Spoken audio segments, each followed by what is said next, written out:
Hi, everybody. Welcome to the press. Welcome to the second show of this week. We're going to be talking in depth about the Farmers Insurance Open, this week's PGA Tour event out of Torrey Pines in the San Diego area. I'm Brian Ballingy.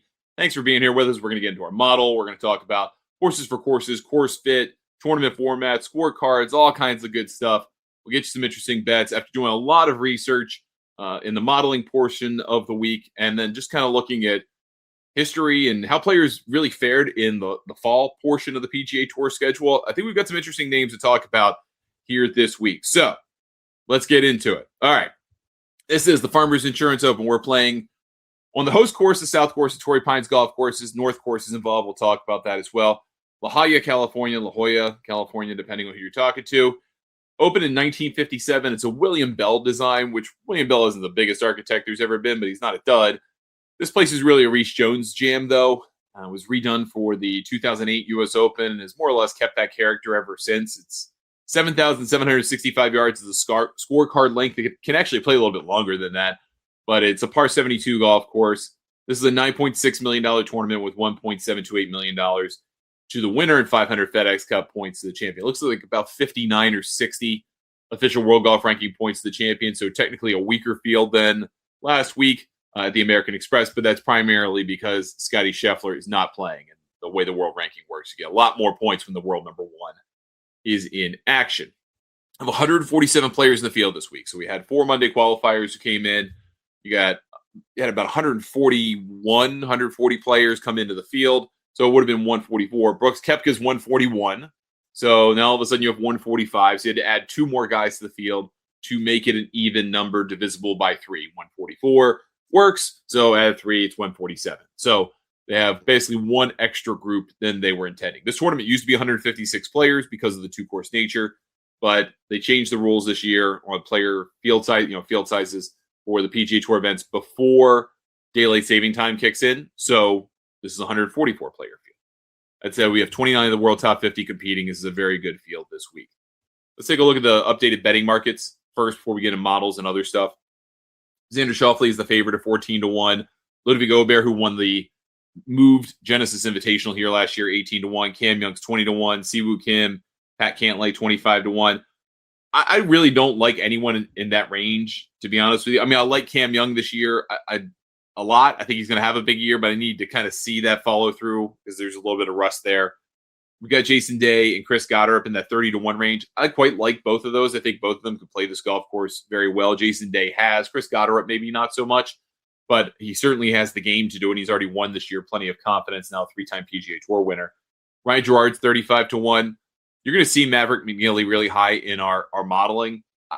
I don't like to put down my own model, but current form, I don't love Maverick McNealy. Long form, great. A lovely player. But I just don't particularly see it here. Ryan Gerard has been in second place in both of the PGA Tour events to start this season. At some point, you got to get tired, right? Not everyone is Scotty Scheffler, who's just so used to being in the spotlight that it works every week. He's probably a little gassed. He can win this tournament, but I would be very surprised if he does better than what he's done in the first 2 tournaments. Harris English is the defending champion, 35-1. Keegan Bradley, Will Zalatoris. I kind of like all those guys. Will Zalatoris has been bet down quite a bit because he played well last week in Amex. If you didn't get him early, don't bother. I don't particularly care for him at this number. Then you get someone like Max Homa at 50-1, who's been bet down quite a bit. A lot of people saw, I think, some value in him. And I agree. I like what I've seen from him at the tail end of 2025. So far, 2026, pretty decent. He's won here in the past. There are reasons to bet him. Maybe not quite to the level we were a few years ago, of course, but I think there's some value here in that. If you got him early, great. Now, I would wait live probably. Just kind of finishing up this page, Patrick Rodgers is one of those guys I was looking at when looking at the fall results on the PGA Tour. And not that I didn't keep up with him, just didn't realize how well he was playing. I mean, really, really good results for Patrick Rodgers in the fall, basically through the tail end of the fall too. So he's been playing well. He's been playing well to the start of the year. He's never won on the PGA Tour, so it's kind of that Luke List situation where he won here a few years ago. Was that, 5 years ago? And you never bet on the guy because he never finished the deal, and Luke List won as like a 200-1 shot or 150-1 shot or something like that. This isn't as deep, right? Patrick Rodgers is in a 3-figure long shot. So it's kind of hard to bet that guy at this number, but he has been playing great golf. Brooks Koepka is 60 to 1. I've seen 55. I've seen 50. Depends on the book. This is from the Super Book out in Las Vegas. Again, I'm just going to kind of stay away. I really don't know what we're going to get here, but it's not enough for me. Max Gracerman at 60 to 1 feels like a better play if you're going to get on that kind of range of number. Yeah, play great in the fall. Is eventually going to win one. He's going to eventually win on this tour, I promise you. Before we get further into the rest of the field and their numbers for this week, and we're not going to go over them all. We'll have graphics for it, but I'm not going to go after every player. Here's our model top 10 for the week. Full field rating available for members at golfnewsnet.com. $40 for 1 year, $70 for 2 years, $100 for 3 years. But top 10 often week seems obvious, so why not just tell you? Xander Schauffele's number 1. That's not surprising. Siwoo Kim and Jason Day being 2 and 3 is a little bit surprising. I thought Hideki would be a little bit higher, but he's not. Jason Day's track record in this golf tournament is very good. Played well last week. That gives him a bump. Siwoo Kim's played well to start the year. So, that makes sense as well. He actually has a pretty decent record at this golf course. Like I said, Matt McNeely being 4 is a little surprising. I didn't see that coming. Hideki 5. Matt McCarty 6. I want to double, triple underscore. Matt McCarty is going to win on this tour this year, maybe multiple times. He's a very good player. His game travels everywhere. He's racking up a boatload of cash. He played great in the fall. Expect more from him this year. Those numbers will not be around for very long, and I would urge you to get on them quickly. Alex Noren 7. That was a little surprising, but doesn't have a huge battery of starts the last couple of years because of injury. So the ones he has have been good, and he played very well in the fall on the DP World Tour. So I can buy that. Patrick Cantlay 8th. Not very good the last couple of years. I would not like him here whatsoever. JJ Swan, same thing. Would not like him here whatsoever. Cam Young 10th. Finally starting to live up to his potential. I would like him more here. I would get him more in that 5, 6, 7 range than his overall ranking of 10. All right, so taking that information, let's go into the rest of the field. Matt McCarty is 60 to 1. I think he seems like an obvious bet to me. Pearson Coody played great. Calling those guys the same is very hard to do, but Pearson Coody has a game that can work here, and he's played very well. Marco Penge is top, 35 in the world, and he's 60 to 1. A great year last year, the DP World Tour, if you're not familiar with him. 3 wins. Got over here because of the race to Dubai finish. I think he's still adjusting to the PGA Tour, and I think it's going to take a little time, but he can absolutely play. I actually would like to see his number get more like 80, and I bet him every week. Sahith Theegala, 60 to 1. I think he's on a comeback mission this year. He does have a decent finish here, one pretty good one.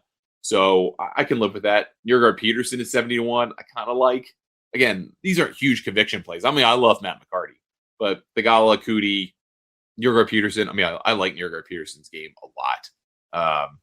He really has it. I don't know that it works on Torrey Pines, but keep an eye on him. Then kind of go down a little bit more. Rico Hoey, I'm going to avoid. Last week was just a disaster. I think Michael Brennan in concept could play this golf course really, really well. I mean, he hits the ever-living hell out of the ball. As long as he keeps it in play, right? And he did a very good job of that at Black Desert. Different consequences for missing there than here, I think. But he can absolutely do it. Johnny Kiefer played well last week. About what I expected, 100 to 1. Again, I would kind of stay in that range, keep betting the guy. He's going to win. Christopher Raitan, 100 to 1. I like him a lot. I like his game for this golf course a lot as well. Again, I still think there's a learning curve here that he's going to have to get to, but I can see it. And I've told a buddy before we started recording this that this tournament tends to produce either a middle 30 to 50 to 1 winner or like a 200 to 1 winner out of nowhere, right? That's that tendency of this tournament. So this is kind of that range of, yeah, I mean, it could happen, but are you so sure about it? Lee Hodge is an interesting one at 100 to 1. Has played very well to start the year, played very well at Sony, had a pretty good finish to the fall, better record than I remembered. He tends to like the golf courses that are a little bit longer, I think, with kind of more of an emphasis on getting off the tee. That seems to be his game. He's been bet down from 125 and 130 to 1 in different places, so there's a little steam on the guy. Maybe it's a little too late for that, but if you feel conviction, I can give you a thumbs up on that. Then you've got Andrew Novak at 100 to 1, who I think is really interesting. Very good driver of the golf ball. Did very well in San Antonio, another place where you got to get off the tee. I think he could play very, very, very well here. It's just, I don't know whether last year was kind of his new level or the peak of the peak, right? So be careful on that one. But I do like, at least in concept, what he does. Doug Gim had a great fall to try to save his PGA Tour card. Wound up getting a Q school anyway. I don't think he fits this golf course, but just kind of want to keep him on your radar. Then I think some really interesting guys show up in this range, to be honest with you. Samuel Alamaki played great to start the year, won to end the year. Killer ball striker that can play everywhere. I like that number 150 to 1. Jesper Svensson had a really nice finish to the year. Again, a guy I believe a lot in. I don't think this is his week, but I just want to get him on your radar thinking about it. Tony Finau's the same price at 150. He has a really good track record here, but last year was one of his worst years in the last. Oh, it was his worst year in the last half dozen on the PGA Tour. I don't know what that portends or what was going on, but I think I need to see a little bit more evidence than just kind of click yes if he's playing a golf course that he likes. Because last week he played a tournament that he likes in the Amex, and that wasn't any good.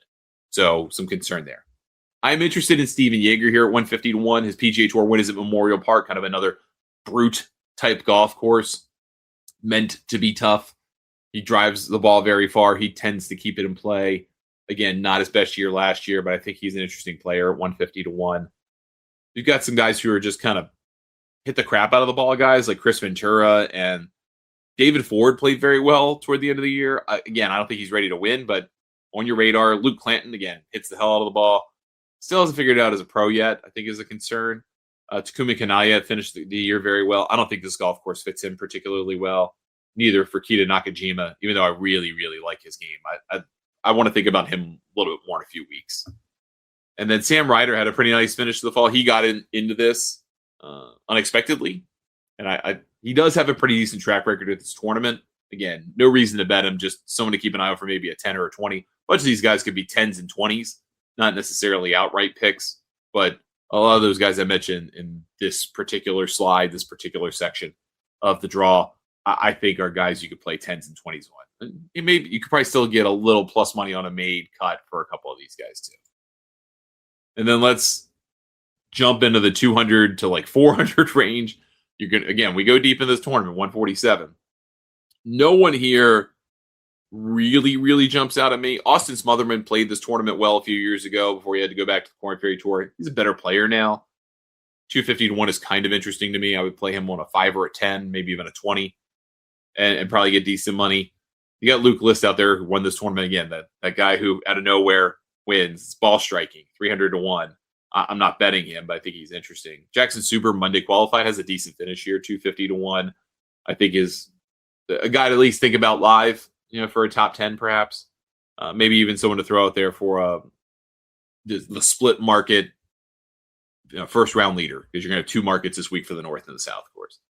And then you're starting to kind of get in the silly season here after the 400. Zach Bouchot always kind of interests me because he seems to do well out of almost nowhere. John Vanderlyn had a very good opening round in Hawaii and then fell off the map. I think he came out with, I think he can play. I talked to him with the Road to French Lick show we did last year. I like what he brings to the table, but I think it's going to take a little acclimation period. And then that's pretty much it. I mean, everybody else here is giving me no reason to even think about them yet. So, but just someone to keep your eye on, for Zach Bouchot, I guess. And maybe Vanderlyn. We'll see. I think Emilio Gonzalez can be a very, very good player, but it's going to take, he may be a guy who needs to win in the fall to kind of save his card type. All right, let's talk a little bit about the North and the South course here this week. Again, the South course is 7,765 yards. It's a par 72 on the scorecard. This is such a difficult golf course. And look at all the lengths of the holes. I mean, there's really not one out there where you're like, this is a gimme.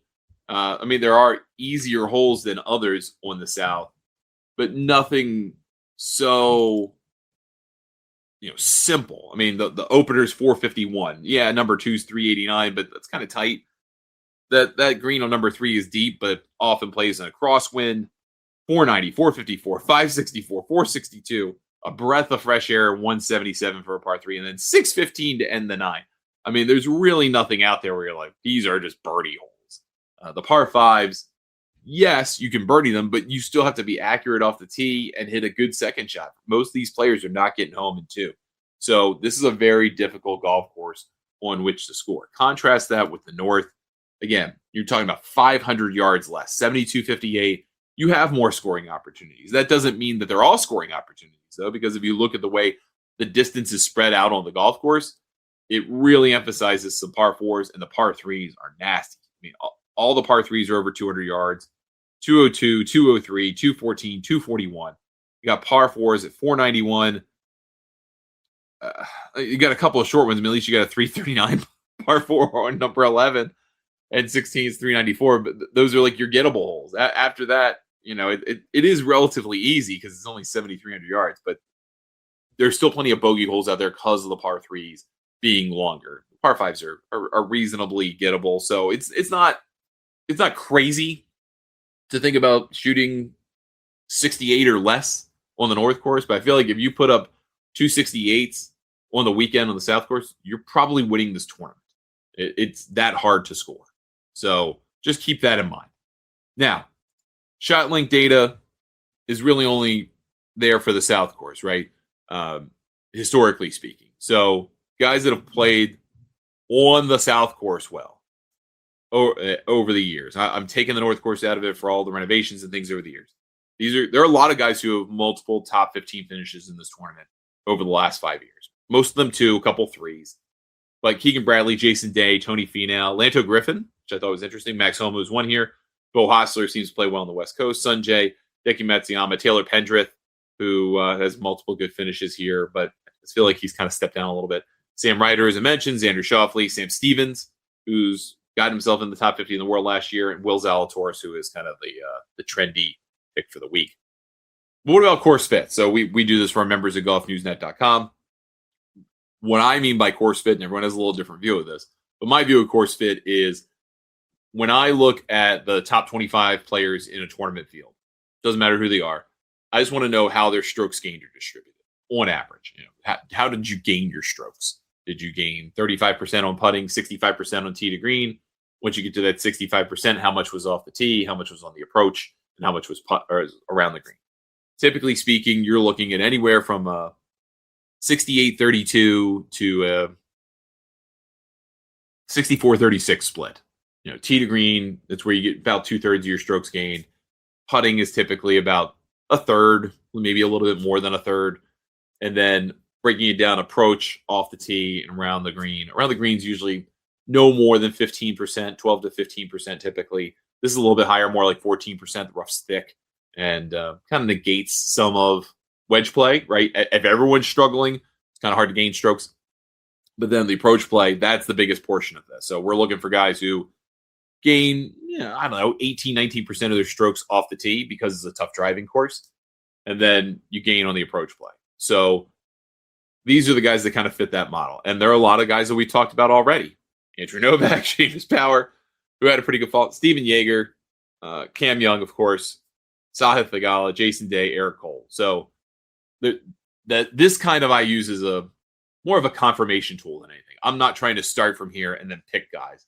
They're kind of like guys for certain reasons. And if they seem to like the golf course too, all right, that's a reason to like them more.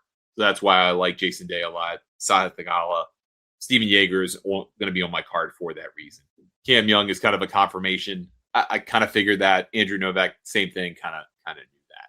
So those are guys worth considering, I think. And then here are our hot hands, guys who in the last 5 PGA Tour events played, whether that was last fall or the first 2 of this year, have multiple top 15 finishes. And believe it or not, there are quite a few of them. We've talked about a lot of them already. Pearson Coody, Nico Echeverria. I wouldn't really bet for any reason anyway, but he withdrew. David Ford, Ryan Gerard, or start the year, Doug Gim, Lee Hodges, Siwoo Kim, Matt McCarty, Max McGreevy. Torbjorn Olesen played very well in the fall. Seamus Power, Patrick Rogers, we mentioned. Sam Stevens is playing well.